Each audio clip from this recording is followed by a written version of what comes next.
listeners, and welcome to The Path to Calm. Stop overthinking, become present, find peace on this March 5th, 2025.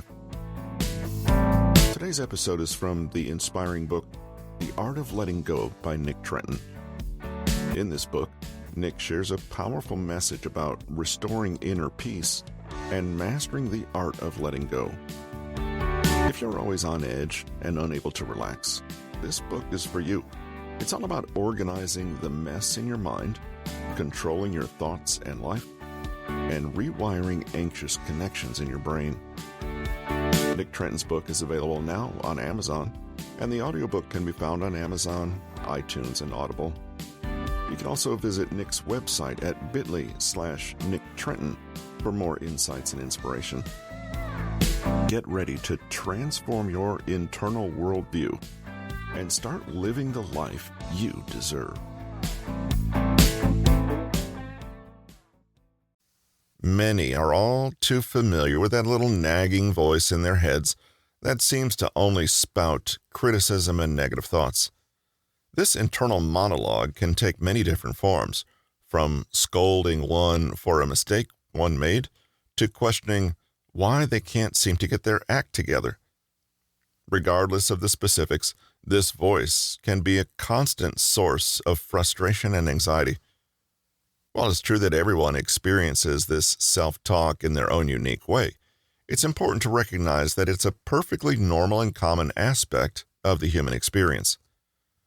By learning to better understand and manage one's inner critic, people can cultivate greater self-compassion, let go of negative ruminations, and approach the world with a healthier mindset. The concept of the inner critic is a widely recognized phenomenon in the field of psychology. It refers to the negative voice that many of us have in our heads that judges, shames, and criticizes us for our perceived flaws and shortcomings.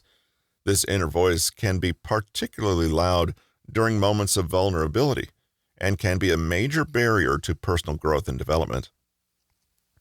Cultural norms often reinforce the belief that feedback given in the form of criticism and guilt-inducing comments will motivate behavior.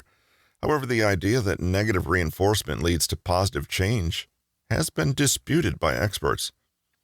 When someone is criticized, the result can often lead to increased feelings of shame, fear, and resentment. Although it can give individuals a sense of control, these types of comments can lead to a negative cycle of self-doubt and criticism. Even when people use these thoughts with themselves, it can further perpetuate their inner critic and leave them feeling stuck. It's important to recognize the detrimental effects of harsh criticism and, instead, strive for constructive feedback that leads to positive growth and development. Despite one's best efforts, everyone has that little voice inside their heads that tells them they're not good enough, their inner critic. It's that nagging feeling that one is not smart enough, not talented enough, not thin enough, not successful enough, and so on. The inner critic can be harsh and unforgiving, and it can hold people back from achieving their goals and living their best lives. Whether it's comparing themselves to others or feeling like an imposter, the inner critic can be a constant source of anxiety and self-doubt. But the good news is that by recognizing and challenging one's inner critic, people can learn to silence it and live more confident, fulfilling lives. When people receive communication from their brain that triggers feelings of shame and anxiety, their natural response is to avoid it. This avoidance may seem like a short-term solution to ease one's discomfort and reduce anxiety. However, avoidant behavior does not lead to any positive change or motivation.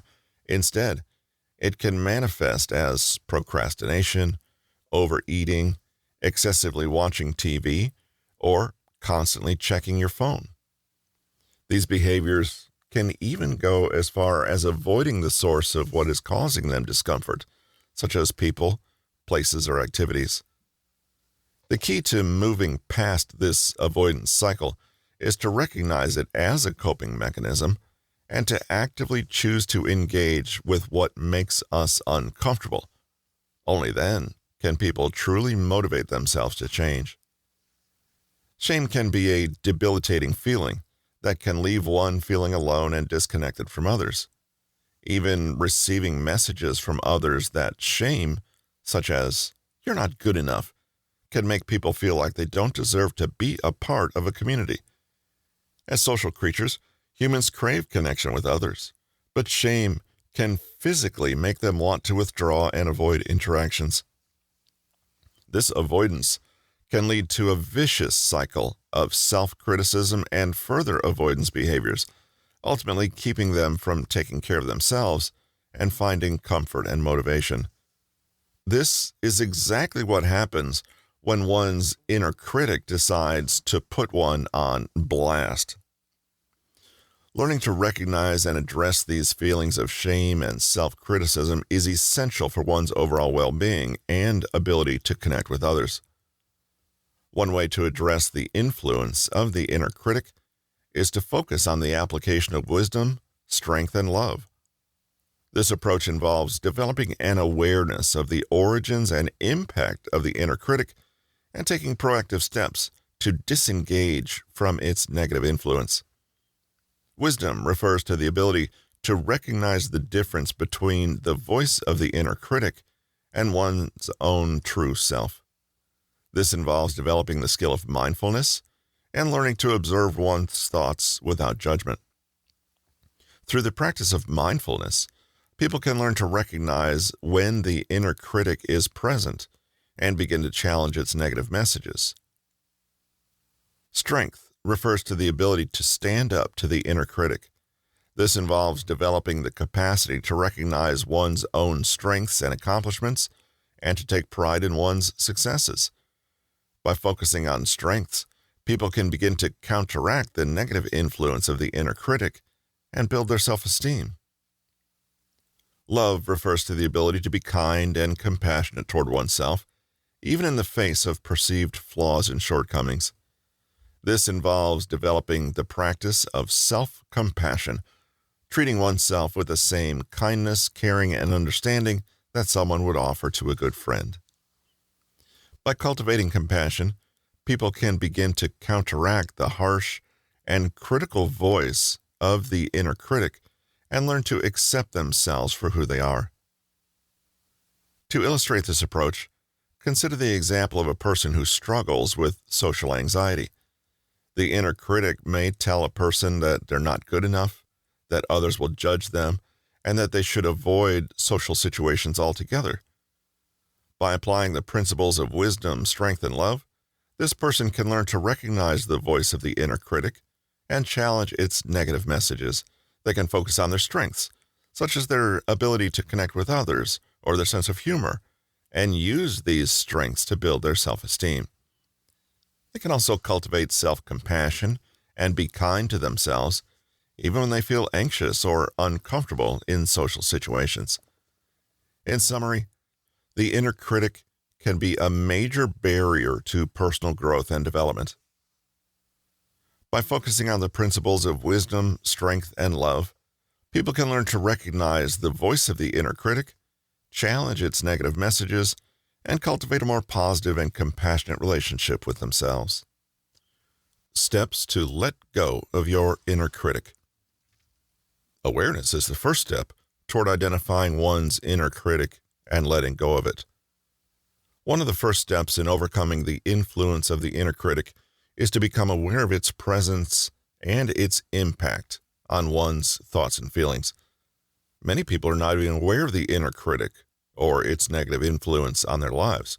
Therefore, it is crucial to develop the skill of self-awareness and identify the voice of the inner critic when it arises. The next step is to identify the situation that may have triggered the inner critic. This could be a particular event, interaction with someone, or even a thought or memory. It's important to remember that the inner critic is often triggered by situations that are perceived as threatening or challenging. Once individuals have identified the situation, they can start to explore their authentic feelings about it. This is where the inner critic can be most helpful. By asking oneself, what am I afraid of? What would it mean if that happened? And what would that mean? People can begin to dig deeper and uncover their most vulnerable feelings about the situation. Often, the inner critic is trying to protect people from feeling these vulnerable emotions, such as fear, shame, or rejection. However, it is important to recognize that individuals can handle these emotions and that they are a natural part of the human experience. By allowing themselves the space to feel these emotions, people can start to let go of the protective mechanisms of the inner critic and develop a more positive and compassionate relationship with themselves. In summary, becoming aware of the presence and impact of the inner critic is the first step in overcoming its negative influence. By identifying the situations that trigger the inner critic and exploring one's authentic feelings about them, people can begin to let go of the protective mechanisms of the inner critic and develop a more positive and compassionate relationship with themselves. Here's an example. Ian is a high school student who's always been passionate about playing basketball. However, he recently had a few bad games and missed several important shots. After one particularly rough game, he started to hear the voice of his inner critic saying, "You're not good enough. You'll never be good enough. You're letting down your team and your coach." What is he afraid of? Ian is afraid of failing and letting down his team and coach. He may also be afraid of not being good enough to achieve his dreams of playing college basketball or beyond. What authentic feelings might he be having about this situation that aren't related to shame triggers? What are his vulnerabilities? Identify your vulnerability and feel those feelings. Ian says, "I feel disappointed, frustrated, and overwhelmed. Basketball's always been important to me, and I don't know what I would do if I wasn't good at it. I also feel pressure to live up to my own expectations and those of others." What does he really need? Ian says, "I need to remember why I love basketball and focus on improving my skills rather than just winning. I also need to give myself permission to make mistakes and learn from them. And most importantly, I need to be kind and compassionate toward myself, even when I don't meet my own expectations." Here, individuals need to ask themselves, what are some self-criticisms that you are aware of hearing yourself say? What self-criticisms are you aware of hearing yourself express? By identifying these negative thoughts using the second-person perspective, people can begin to challenge their validity and develop a more positive and compassionate relationship with themselves. For example, one self-criticism that someone may be aware of hearing themselves say is, "I'm not good enough," or "I'm not worthy of love." This negative thought can be particularly damaging because it can impact many different areas of a person's life, from their relationships to their career to their personal goals. Another self-criticism may be, "I always mess things up." This negative thought can lead to feelings of hopelessness and a sense of being stuck in a cycle of failure and disappointment. Another example of a self-criticism that someone may be aware of hearing themselves express is, "I'm such a coward. I am contemptible and useless. Be cautious or you will get injured. I must exert more effort." This negative self-talk, using first-person pronouns, can be particularly damaging because it not only criticizes the person's actions, but also attacks their character and worth as a person. Now, consider the below example. Janine has a tendency to engage in negative self-talk and often criticizes herself for her perceived shortcomings. For instance, when she makes a mistake at work, she might say to herself, "I'm so stupid. I can't believe I messed up again. I'm never going to be successful at my job." By using the second-person perspective, Janine could reframe her self-criticism into more compassionate and supportive self-talk. For example, instead of saying, "I'm so stupid," she could say, "You made a mistake, but everyone makes mistakes. It's okay to not be perfect." This way, Janine is speaking to herself in a kind and empathetic manner, rather than being harsh and critical. By practicing this type of self-talk, she can develop greater self-compassion and improve her emotional well-being. She may also find that she's better able to cope with setbacks and challenges, as she's not being held back by negative self-judgment. Next, individuals need to connect with that sentiment. Fear is a natural emotion that can be triggered by any number of scenarios. Whether it's a fear of spiders, heights, or public speaking, there's always something that sends shivers down one's spine, but people seldom ever stop to consider what lies beyond the fear itself. When people experience fears or anxieties, it can often be accompanied by a host of other genuine emotions, such as sadness, frustration, even anger. It's important to recognize these emotions as separate from any potential shame triggers, and to give oneself the space and understanding to work through them. By acknowledging and connecting with these emotions, people can better understand the root of their fears and take steps toward overcoming them and letting them go. Many people have a tendency to be self-critical, often saying hurtful things to themselves like, "You're such a coward," or "You're worthless." But how does it feel to hear those things? Take a moment to really tap into those emotions. What are you afraid of? And what authentic feelings are you experiencing that aren't related to shame triggers?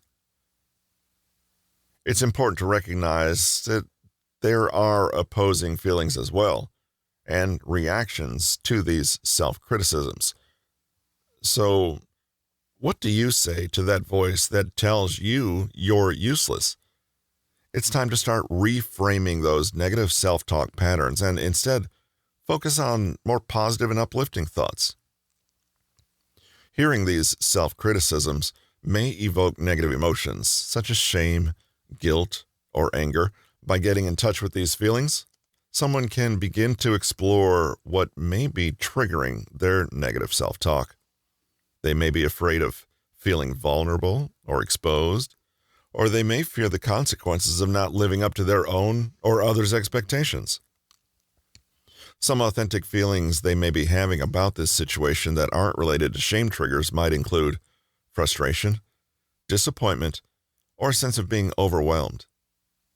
They may feel like they're not making progress toward their goals, or that they're not living up to their potential. Some opposite feelings may include self-compassion, self-acceptance, and love. These feelings can be nurtured by focusing on positive affirmations and building a sense of self-worth based on one's strengths and accomplishments. Reactions to these opposite feelings may include feeling more motivated and inspired to take positive steps toward their goals. They may feel more confident in their abilities and more willing to take risks and try new things. When that voice says they are useless, they can respond by challenging that thought and replacing it with a more positive and affirming message. For example, they could say, "I am not useless. I have many strengths and accomplishments that make me a valuable person." By practicing positive self-talk and affirmations, they can begin to shift their internal dialogue toward a more positive and compassionate voice. Express empathy for the inner critic's fear and out-of-control feelings. When people hear their inner critic start to criticize them or cause them to spiral into negative thought patterns, it's easy to get lost in those emotions. However, it's important to remember that the inner critic is often trying to protect them from past hurts and rejections. When individuals show empathy toward their inner critic, they can acknowledge its fears and out-of-control feelings without allowing them to take over. By saying things like, I understand where you're coming from, or I know you're doing this to protect me. People can separate themselves from the negative thoughts and shift their focus toward self-compassion. Though it may take practice and patience, expressing empathy toward the inner critic can help people break free from those harmful thought patterns and move toward a more positive and confident mindset. When one expresses their reaction to their inner critic's negative self-talk, they take an active step toward breaking free from its grip on their thoughts and emotions. By acknowledging that the critical voice is not helpful and requesting that it stop, they can begin to take control of their inner dialogue. It's important to remind oneself that they will be okay and able to cope with whatever happens. This helps to counteract the fear and anxiety that the inner critic often instills. By emphasizing the fact that they do not need to be afraid, they empower themselves to take action and move forward. For example, if one is feeling anxious or overwhelmed, they might say to themselves, "It's understandable that you're feeling this way. These feelings are valid and important." Express your reaction. Finally, it is essential to recognize and address one's genuine needs. In this case, the need to feel connected to others. By reminding themselves of this need, they can focus their attention on building meaningful relationships and connections with others. This can help them feel less isolated and more supported, which can in turn reduce the power of the inner critic's negative self-talk. Consider the following example that illustrates all the steps of letting go of one's inner critic. Take the example of Jess, who's been struggling with anxiety and negative self-talk from her inner critic. Jess often feels overwhelmed and nervous, and her inner critic tends to tell her that she's not good enough, that she'll fail, and that she should avoid taking risks. To start, Jess becomes aware of her negative self-talk and recognizes that it is coming from her inner critic. She begins to pay attention to her thoughts and feelings, noticing when the critical voice starts to chime in.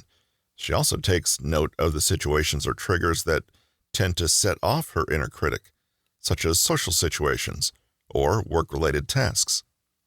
Next, Jess takes a moment to connect with her emotions and determine her genuine feelings toward these situations. She recognizes that her fear of failure is a big driver behind her inner critic's negative self-talk. She also realizes that what she really needs is to feel more confident and supported, rather than constantly questioning herself and doubting her abilities. With this in mind, Jess begins to speak to her inner critic using third-person pronouns.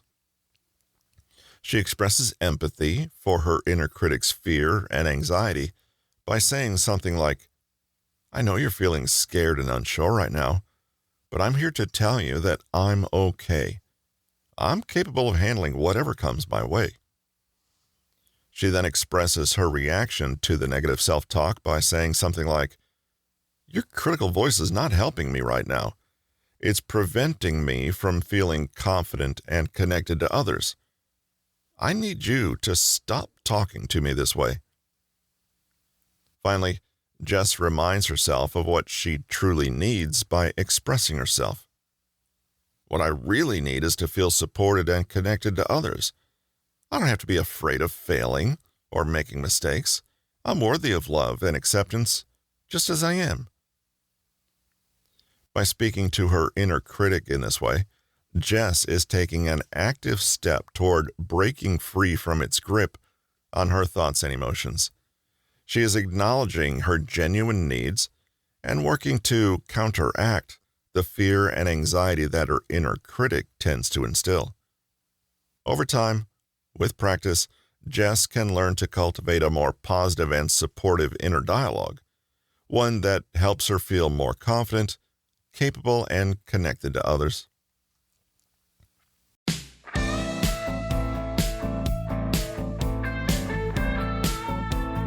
Are you tired of your mind being the noisiest place in the world? Do you find yourself constantly overthinking, unable to relax and live life at your own pace? Well, the good news is that you have a choice. You can control your thoughts, life, and happiness. In his book, The Art of Letting Go, Nick Trenton guides you through the process of organizing the mess in your mind. He teaches you how to stop focusing on the past that's over or the future that may never occur, and instead, be present in the situations that you can actually have agency in. Nick explains how our brains are made for 10,000 BC and that we can afford to let our guard down. He also delves into trusting that things will be okay, controlling your self-talk, and transforming your internal worldview. This is a must-read for anyone looking to restore their inner peace and find tranquility in the chaos of life. And the best part? You can get your hands on this amazing book right now. It's available on Amazon, with an audiobook version also available on Amazon, iTunes, and Audible. So what are you waiting for? Head over to bit.ly/Nick Trenton to visit the author's website and start your journey towards a calmer, more peaceful life today. That's all for today's episode of The Path to Calm. Stop overthinking, become present, find peace. Until next time, take care and keep calm.